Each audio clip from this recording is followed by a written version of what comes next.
आज लाल किले पर इन लोगों ने, मुट्ठी भर लोगों ने तिरंगे को शर्मसार कर दिया पूरी दुनिया के सामने।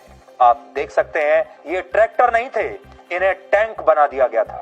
ट्रैक्टरों को हथियार की तरह इस्तेमाल किया गया। इसके बाद जब आपके बच्चे, छोटे बच्चे भी कभी ट्रैक्टर को देखेंगे दूर से भी सड़क पर, तो उनके मन में एक डर का भाव आएगा कि ये ट्रैक्टर कहीं उनके ऊपर ना चढ़ जाए। अपने कर्तव्यों को भूलकर ये सारे वो लोग हैं जो सिर्फ अधिकारों की मांग कर रहे हैं, और इनका जवाब भी भारत के नागरिक ही दे सकते हैं, यानी आप लोग ही दे सकते हैं।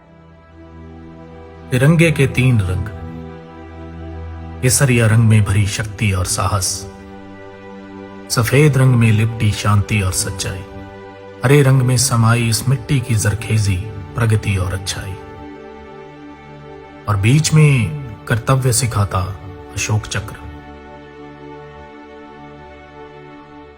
यह महज एक ध्वज नहीं, जीने का तरीका है। चाहकर भी कोई इसका अपमान नहीं कर सकता। इस तिरंगे को सबसे ऊपर लहराता देखने के लिए इनमें से न जाने कितने लोगों के बेटे बेटियां शहीद हुए हैं, जिनकी लाशें हर महीने किसी न किसी गांव में इसी तिरंगे में लिपट कर आती रही हैं। जीने की वजह से लेकर इस पर मर मिटने के लिए तैयार ये लोग भला इसका अपमान कैसे कर सकते हैं?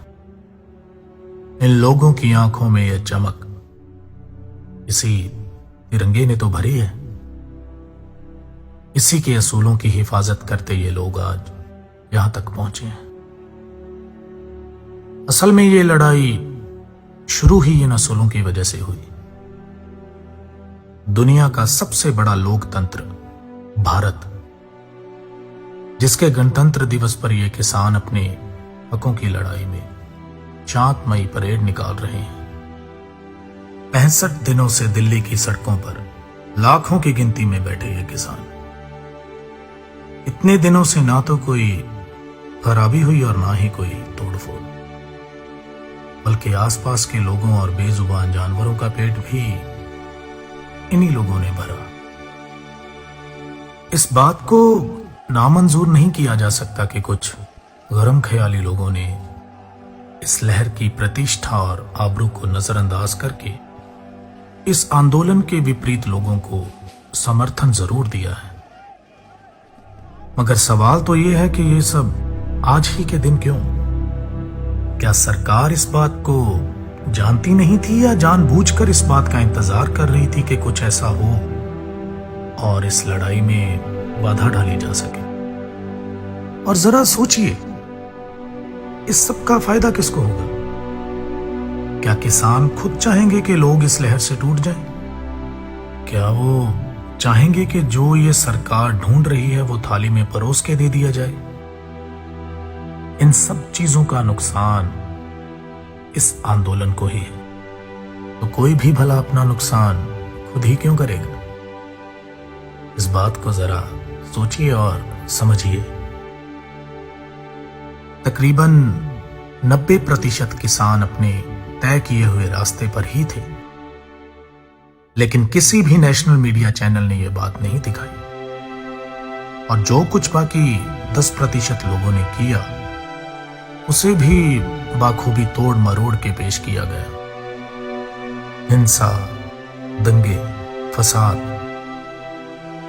यह सब कुछ आप पहले भी सुन चुके हैं, लेकिन इस बार ना तो कोई दुकान लूटी और ना ही कोई इज्जत बेआबरू हुई, बल्कि किसी भी आम इंसान को एक खरोंच तक नहीं आई।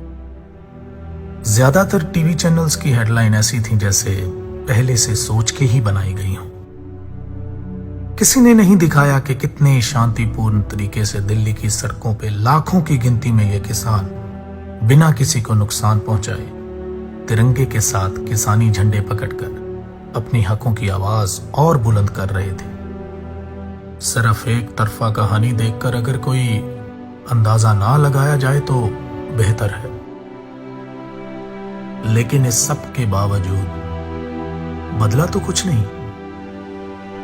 ना ही इस आंदोलन का लक्ष्य, ना इन कृषि कानूनों को रद्द करने की मांग, ना ही इन सब के अंदर की आग। पर इस बात को जरा धर्म और राजनीति से ऊपर उठकर सोचिएगा, कहीं आप तो नहीं बदल गए।